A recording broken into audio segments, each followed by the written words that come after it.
1978. 2 janvier 1978. Dehradun. La montagne grattée comme par des rats. Les arbres partis. Lettre d'expulsion des 4 trustees. Cette lettre m'a été portée jusqu'ici par un membre de la SAS. Nous avons donc été filés. SAS, Sri Aurobindo Society. 4 janvier 1978. 2 heures du matin, retour à Deer House. Les cadenas sur toutes les portes et fenêtres. Les Aurovilliens viennent dévisser les cadenas. Les trustees m'envoient la police. Breach of peace. Atteinte à l'ordre public. 6 janvier 1978. Lettre personnelle. Je suis tellement abruti, et il y a tant de choses à dire, que c'est comme une montagne à soulever. On dirait que ma tête est de plus en plus annulée. C'est comme un matelas de brouillard un peu douloureux, et ça doit passer par un autre chemin.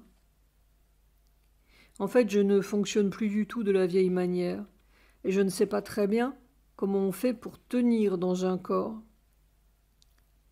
Ça donne une impression d'usure complète, jusqu'aux os.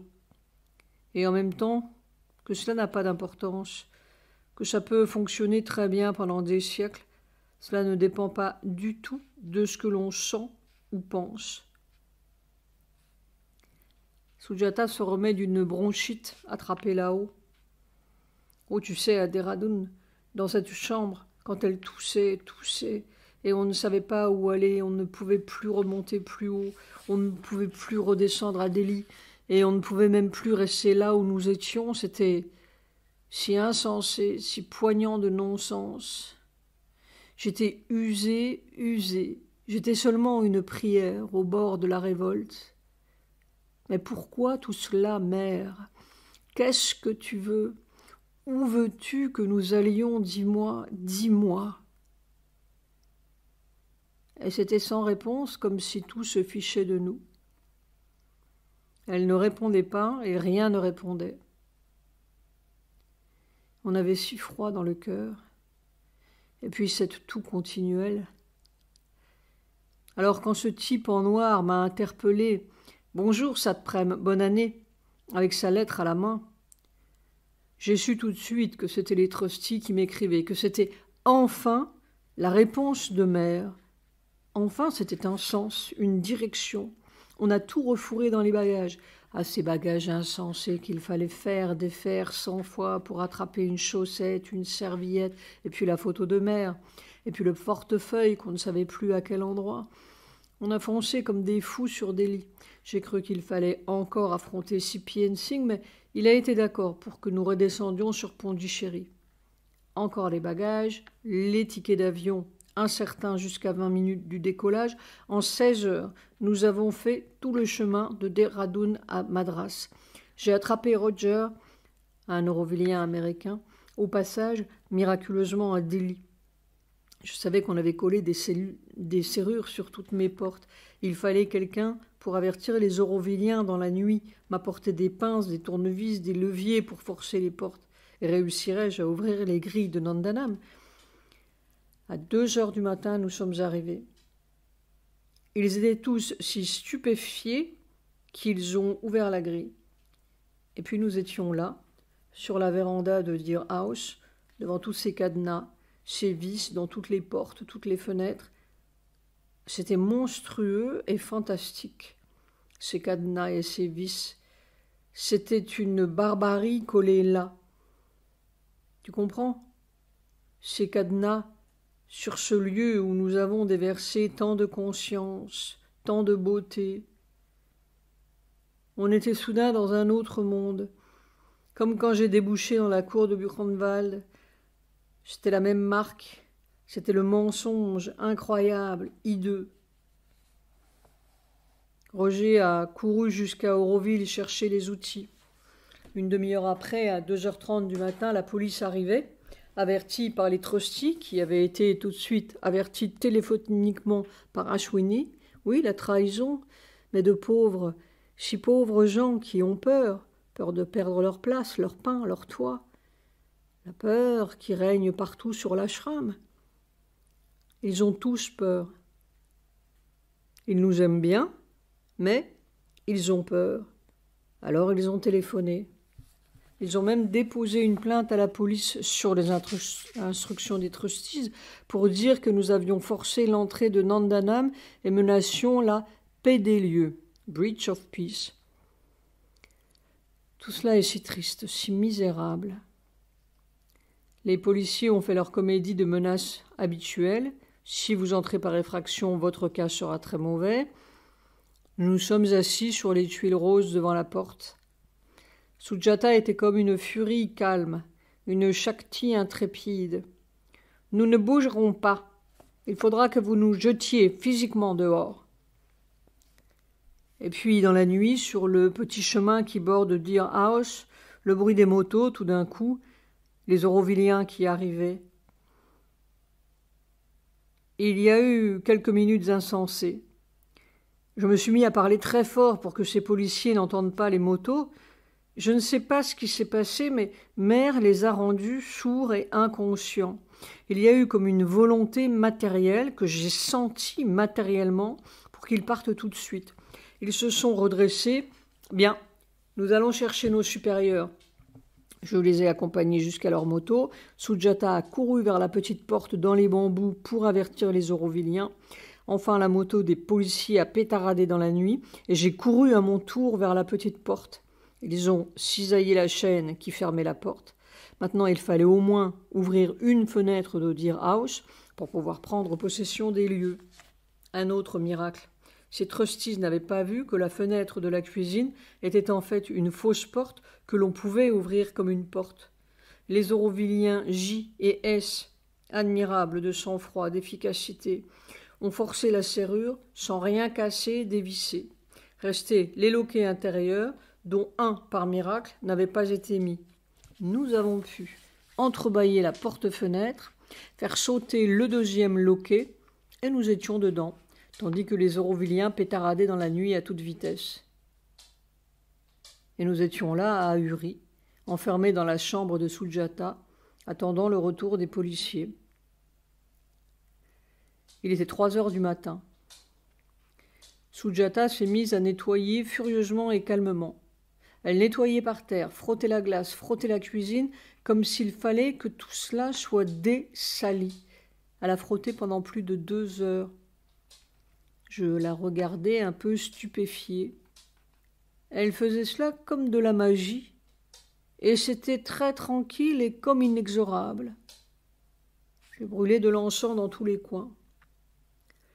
Puis elle pliait tous les vêtements, les couvertures. Il fallait que tout soit en ordre, et c'était l'ordre qui rentrait peu à peu, ou sortait de la stupeur et de la nuit. C'était Mère, tranquillement. Eh bien, vous y êtes. Quelle histoire! Rien n'empêche. Pour la première fois, depuis 20 jours de course folle, on était dans le sens. Alors c'était évident. Nous étions partis pour que tous ces actes puissent être commis. Et c'était comme le premier feu qui allait mettre le feu dans tout l'ashram, absolument comme l'occupation de la hutte à aspiration a mis le feu à Auroville et déclenché la ruine de Nava. C'est la ruine des faussaires qui commence. En fait, c'est la ruine dans toute l'Inde. J'ai vu Indira au passage à Delhi, appelée par elle. On venait de l'expulser du congrès au moment même où on m'expulsait de l'ashram. Tout est étrangement synchrone. La lettre d'expulsion des trustees est datée du 1er janvier 78. Ils ont commencé l'année par l'acte exact qui déclenchera leur ruine. Note de bas de page, 1978 était l'année du centenaire de Mère, le 21 février. Je ne peux pas te dire tous les détails. Hier matin, il y a eu un étrange phénomène. J'écrivais à Lafond, ma première lettre qui attendait depuis si longtemps, et tout d'un coup, au milieu d'une phrase, J'ai senti une vague d'évanouissement. Je suis devenue moite, glacée. Je ne sais plus où j'étais, comme si toute la vie avait envie de partir dans un vomissement. J'ai appelé Sujata. Elle s'est assise près de moi à la petite table. Sa main caressait mon front et mon cœur. Et c'était si insensé, ce monde, cette vie. Mais il y avait notre amour si tranquille et comme éternel. Ça n'avait plus d'importance de ce côté-ci, de l'autre. Et en même temps, mère, si concrète et comme irréductible. Tout ce qui arrive est exactement pour le travail. Je suis revenue peu à peu dans mon corps. J'ai rajouté une ligne du paragraphe à l'afond et je suis allée m'allonger. L'impression d'un maléfice occulte qui se défaisait. Qu'est-ce qu'il fabrique? Je ne sais pas. Je viens d'être interrompue par la visite de 3 policiers de Cuddalore, je ne sais pourquoi, 1h15 de conversation, mais ils étaient très gentils, contrairement aux 4 autres policiers d'hier après-midi, de Pondichéry, Lauspet et quoi d'autre. Tu aurais dû voir Sujata hier pendant l'interrogatoire en règle. Je croyais connaître la Shakti, mais là, c'était tout incarné et irréfutable. C'est elle qui les envoyait promener avec leurs useless questions, questions inutiles, et n'y revenaient pas. Ils étaient comme des petits garçons à côté d'elle. Moi, je répondais poliment, pas à pas ou pied à pied, mais elle n'en voulait pas, c'était simple. Bref, le fond de l'argument des trustees, c'est que j'aurais dû demander la permission de bouger d'ici, car ils ont la responsabilité du bon entretien des lieux et des bâtiments de l'ashram, et qu'après tout, je suis ou j'étais un employé de l'ashram, et que comme je ne les avais pas avertis, ils ont dû mettre des serrures, en plus de celles que j'avais mises, as a protective measure, par mesure de protection. Protection contre cette prime, je suppose. Te dire les détails de cette comédie dégoûtante et pseudo-légale me fatigue. Autant que je sache, la police se fait tirer l'oreille et n'a pas, ou pas encore, consenti à nous expulser des lieux manu militari. Si la police n'obéit pas aux vœux de Kunuma et à la plainte déposée par André, Breach of Peace, tu te rends compte, je brise la paix de Nandanam.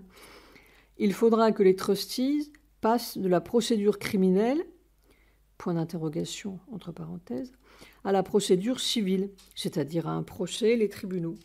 C'est probablement ce qu'ils vont essayer. En ce cas, le lieu du litige, entre guillemets, the disputed property, est mis sous scellé en attendant le jugement des tribunaux. C'est ce qu'ils espèrent, nous mettre à la porte d'une façon ou d'une autre. On verra bien. Je crois bien que pas mal de gens de Pondichéry, je ne dis pas de l'ashram, qui sont comme des veaux spirituels, commencent à trouver que cette institution spirituelle est bizarrement spirituelle. Même les policiers de tout à l'heure. Ils se démasquent implacablement. Et nos amis d'Auroville sont si merveilleux de cœur, d'amour, de fraternité, à faire la relève autour de Deer House et nous apporter tout ce qu'ils peuvent. Je m'arrête. On s'attend aussi à l'expulsion d'Abhay Singh et à l'expulsion de Kirit. Abhay est merveilleux de joie de la bataille et de courage tranquille, naturellement. On sent une telle fraternité autour de nous, et tout est léger pour ceux qui ont choisi mère. Léger, tout est exactement comme ce doit être, selon son plan, qui se déroule minutieusement et inéluctablement. Il n'y a qu'à se laisser porter. Maintenant, je sais, à chaque seconde, en tout cas, tout est exactement comme ce doit être. Alors les soucis s'en vont, on est léger. Il faut seulement traverser, pas flancher physiquement en route. Au bout, c'est la victoire inéluctable. Nous allons voir ce centenaire. J'oubliais de te dire, Almora, des montagnes entières dévastées plus un seul pin, des collines et des collines de pins rasés. À la place, des cultures, entre guillemets, c'est-à-dire la terre rongée qui s'écroule. Il aurait fallu aller plus haut qu'Almora pour retrouver peut-être quelques collines inviolées. À Dehradun, notre deuxième périple, même tableau, encore plus dévasté. Non seulement les forêts ont disparu, remplacées par du scrub, des broussailles, mais ils minent la montagne pour en extraire les cailloux. On est devant un paysage ulcéré, rongé.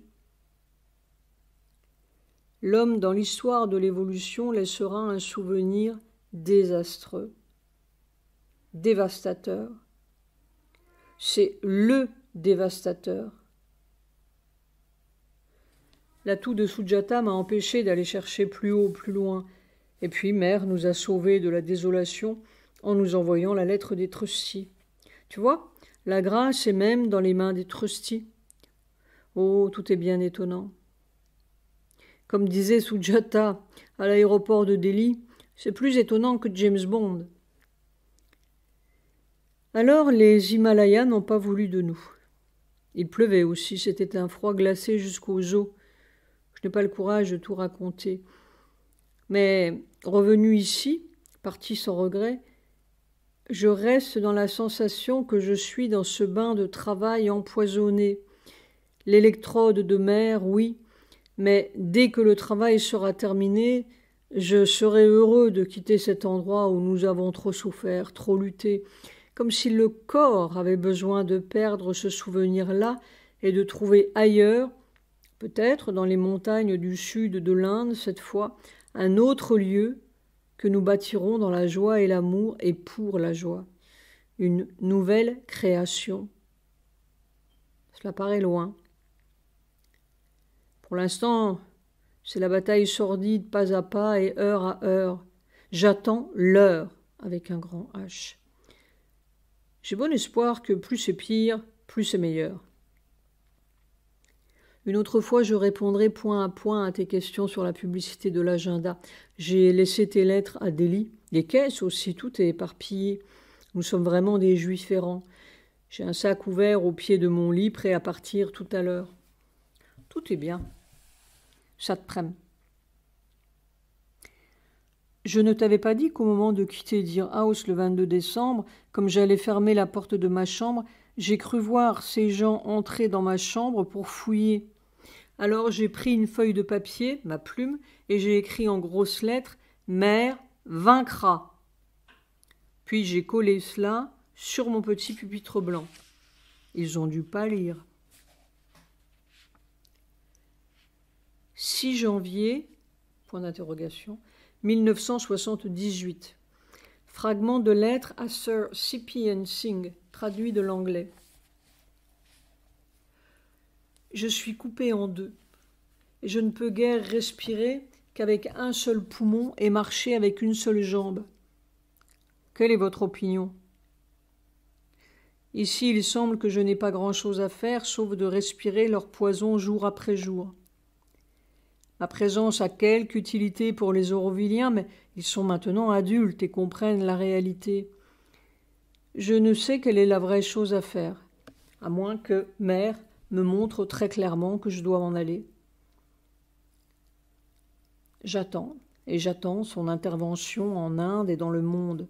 Je ne crois qu'en sa solution, autrement tout semble n'être qu'une interminable décomposition. C'est bon de vous avoir ici, de sentir votre amour, votre courage. Vous êtes comme un glaive, avec un cœur si doux. J'ai reçu votre joli panier. Je m'en servirai pour cueillir des fleurs pour ma puja.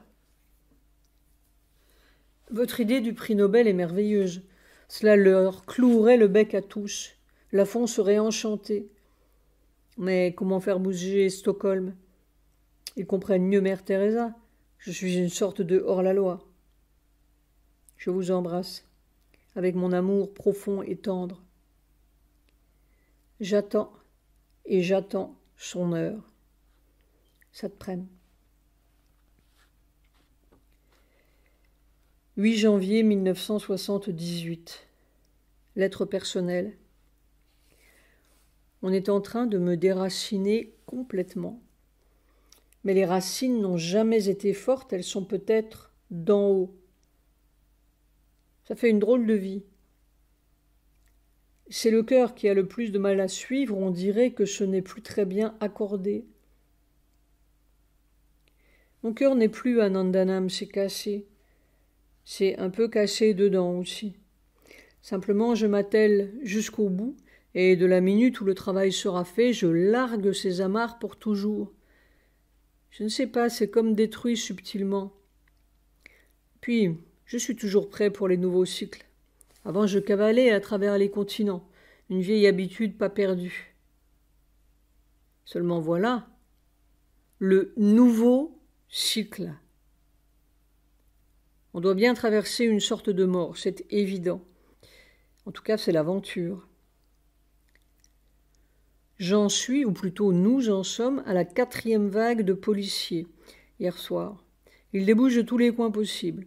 Cuddalore, Jeepmere, Pondichéry, que sais-je. Mais alors c'est très drôle, des policiers illuminés, auxquels je dédicace même The Divine Materialism, la grâce dans tous les coins. Ils enlèvent leurs chaussures pour ne pas spoil the sanctity of the place, souiller cet endroit sacré. Mais les trustees fouillaient cela avec moins de grâce et en chaussures. C'est un peu fatigant ces longs discours, mais le sentiment d'une grâce merveilleuse qui ne néglige rien, pas le moindre petit policier, pas la moindre petite domestique. Sais-tu que Lakshmi, ma servante, me voyant hésiter devant tous ces cadenas sur toutes les portes, m'a dit tout de go « Je vais casser les serrures et puis j'irai dire à la police que c'est moi qui ai cassé. » Le courage, simple, immédiat, sans prétention. Oui, c'est le grand partage de l'or pur et du dross, déchet, partout, à tous les niveaux et dans la moindre petite conscience, ici et là. Chacun joue la bataille sans le savoir. On est ici ou là. Alors il manque du persil dans les trous de nez des ashramites. Je ne sais plus où j'en étais des points de ta lettre. Peut-être qu'on n'aura pas besoin de publicité. Si Mère faisait elle-même son coup publicitaire. Quoique, elle n'aime pas beaucoup épater la galerie. Mais coup, il y aura. Ça te prenne. 10 janvier 1978. Lettre personnelle. Tandis que nous attendions le van d'Auroville, hier nuit, pour faire le déménagement, un de plus, du bureau du bungalow, qui semble avoir passé inaperçu des trustees pour le moment, il y avait l'un des costauds qui vous soulève 80 kilos de mal de livres, M.A., qui m'a fait une déclaration bien inattendue, enfin pas inattendue, mais enfin, on pince les choses sur le fait. M.A. a 20 ans. Il est monté à Auroville il y a seulement quelques mois, après être resté 7 ans à l'ashram, où il est arrivé à l'âge de 13 ans. M.A. est un ex-élève de Pranab et le tremblement réuni. Or donc, l'année dernière, c'est-à-dire il y a quelques mois, lui et son copain américain, dont j'ai oublié le nom, sont allés voir les trustees, peut-être appelés par eux pour un cours de rafraîchissement cérébral, et après toutes sortes de discours édifiants, ils ont posé des questions. M.A. a demandé « Qu'est-ce que c'est que toutes ces histoires avec Satprem et l'agenda ?» Et Kunuma a répondu ceci. « Oh, vous savez, Mère se contredisait beaucoup, alors il ne faut pas que ce soit dit, sinon cela troublerait l'esprit des sadaks, disciples. » Tu vois ? Exactement la vieille histoire des gardiens de la vérité, entre guillemets, en grec, en latin, en égyptien et dans toutes les langues. Et l'opinion qu'ils ont de Mère, les seigneurs sadaks. Donc, un déménagement de plus, la diaspora complète est dans tous les coins. C'était si pitoyable la nuit dans ce bureau, d'être là tous les deux, Sujata et moi, à trier les livres et les objets. Ça, c'est mère qui m'a donné. Ça, elle n'a pas mis sa signature, mais c'était quand? Et puis tous ces objets qui avaient l'air si misérables, si peinés presque, d'être attrapés en pagaille et fourrés dans une malle. J'étais si écœurée que j'ai pensé que parfois, les incendies ont du bon. Et puis quoi? Trimballer cela où?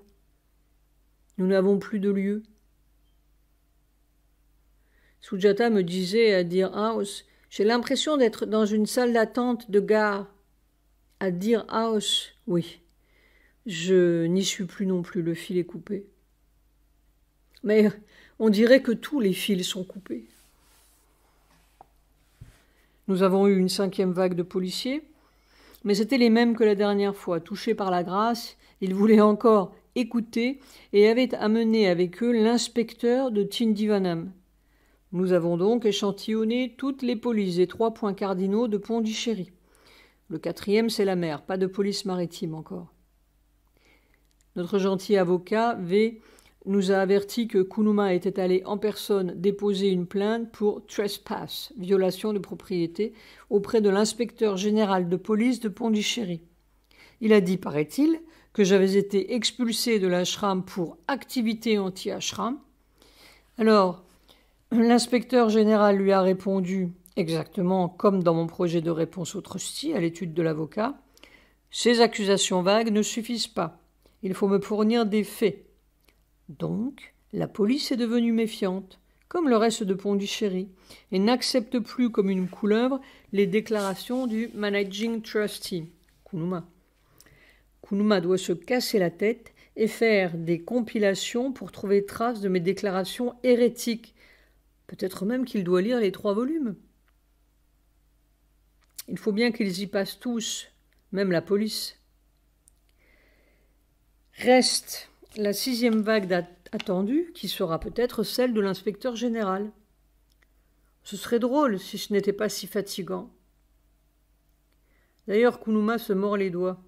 Il a dit à l'ashram qu'au lieu de mettre des cadenas, il aurait dû envoyer des gymnastes occuper la maison. Heureusement que j'ai fait plus vite que lui. En 18 heures des Himalayas à Deer House. Ils étaient sidérés de la vitesse, moi aussi. On ne sait pas ce qu'ils ont en réserve dans la tête, mais il semble que Mère les rende aussi stupides qu'elle rendait sourds les policiers tandis que la moto d'Auroville pétaradait à 50 mètres. Ils arrivent à l'état de fureur noire qui permet tous les espoirs. Point d'exclamation entre guillemets. À part cela, c'est Nicole qui a pris en main l'organisation des tours de garde et des communications avec l'extérieur. Ils sont tous si merveilleux de délicatesse, d'attention et d'amour et de discrétion. Auroville est vraiment très gentil avec nous. Mais nous sommes tout de même dans notre salle d'attente en direction de nulle part. Je suis dans un bizarre état, comme assommé en permanence. Je pensais que c'était le voyage et la décompression des Himalayas, mais ça a l'air de coller, si bien que je suis en permanence comme quelqu'un qui n'a pas dormi depuis 15 jours et qui regarde tout à travers un abrutissement bizarre. Si la tête n'existait plus physiquement, ce serait très bien, parce que ça fonctionnerait tout aussi bien et mieux sans cette espèce de paillasson douloureux. Mais la tête colle sur les épaules, et cela donne une sensation de fatigue ivre. Je me dis que c'est parce qu'on a l'habitude de ramener toutes les sensations du corps à la tête, là, au tourniquet principal, alors c'est fatigué naturellement. Mais c'est peut-être seulement l'idée de la tête. Il faudrait savoir comment sent le corps, moins la tête. Mais elle ne veut pas décoller. Peut-être qu'on est en train de déconnecter la machine.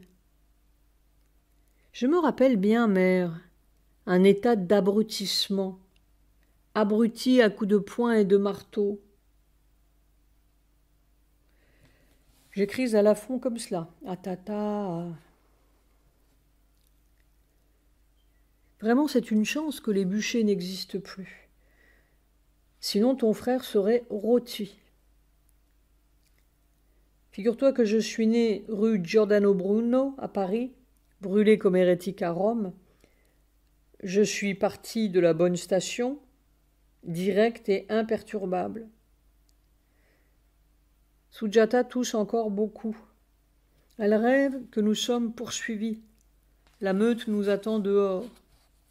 Pas étonnant.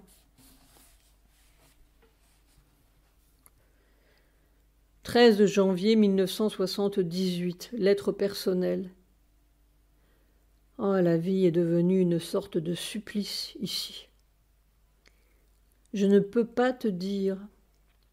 C'est horrible. Combien de temps encore? L'air est plein de griffes et de poisons comme enragé, j'ai la gorge serrée comme si j'avais mal. On ne peut pas vivre comme ça, non? La 6e vague est venue du côté inattendu, le bureau d'enregistrement des étrangers. Puisque j'étais revenu à Pondichéry, il fallait me déclarer. Alors l'interrogatoire odieux. On est des criminels. Et combien d'argent gagnez-vous par mois et pourquoi? C'est une énorme toile d'araignée. En fait, ils veulent m'expulser de la vie, pas seulement de l'Inde ou de l'ashram. Et on est si dégoûté qu'on a bien envie de leur dire « flûte ». Je ne sais pas, je ne savais pas que c'était si cruel. Chacun roule sa toile d'araignée d'une façon ou d'une autre. Moi, j'étouffe là-dedans. Et puis les nuits. Le cycle infernal a recommencé. Je n'ai plus de papier à lettres. Laissé mon dernier bloc à Delhi. Mère m'avait donné ce papier à en-tête dont je ne me suis jamais servi. Je n'aime pas les en-têtes, surtout la mienne. Après tout, je n'ai plus grand-chose à écrire. Il faut que je me tienne à point fermé pour ne pas glisser hors de tout cela. David se bat avec Baroun, qui a volé Bonnie de tous ses livres et son argent. Du coup, ce monsieur est revenu dans le champ de la conscience, et c'est le plus affreux de tous. Excuse-moi, je t'écris comme un noyé. Demain, ça ira peut-être mieux. PS, une lettre merveilleuse de Tata. Cela fait du bien de rencontrer des non-gandiens. 16 janvier 1978. Lettre à Sir C.P. Singh, traduite de l'anglais. Très cher compagnon, voici copie de la lettre que nous avons envoyée ce matin aux 4 trustees avec l'accord de notre avocat. Nous nous sentons absolument calmes et légers, portés par la mer. Aucune inquiétude quoi qu'il arrive. C'est son plan et son affaire. Nos amis auroviliens se relaient et veillent sur nous avec amour. C'est une bataille tout à fait froide. Il y a même une joie en eux.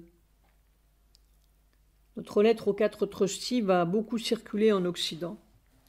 Le journaliste que je vous avais envoyé a parfaitement compris la situation ici et vu les hideux cadenas et les vis à nos portes et fenêtres.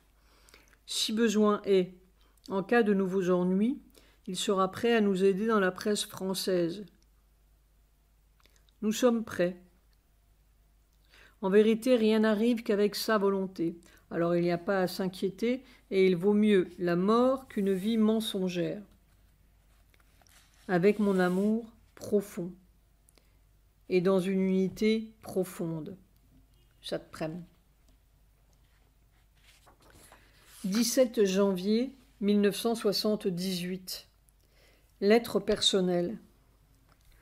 Donc, hier, nous avons fait 2 actes importants. Nous nous sommes réabonnés à Tintin et nous avons envoyé notre lettre aux 4 trustees. L'avocat m'a fait rajouter un paragraphe pas très utile, mais enfin.